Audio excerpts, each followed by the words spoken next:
In my long career as a diplomat serving the state of Israel abroad, I have never encountered a minister that is so counterproductive to the long interest of Israel and the Jewish people than the current Minister of Diaspora, Chikli. אין לי שום ציפייה מג'ייסטריט.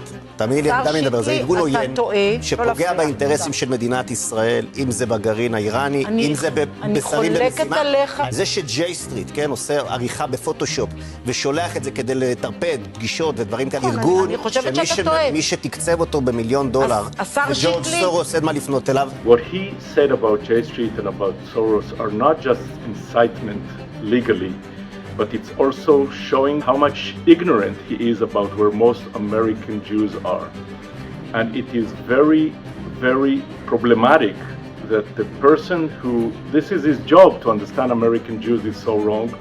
And I think this government is also very wrong in understanding where the majority of liberal Israelis are now, who are demonstrating against them. We have to act, American Jews, Israelis, Jews and Arabs alike, to keep our democracy alive against people like Chikli.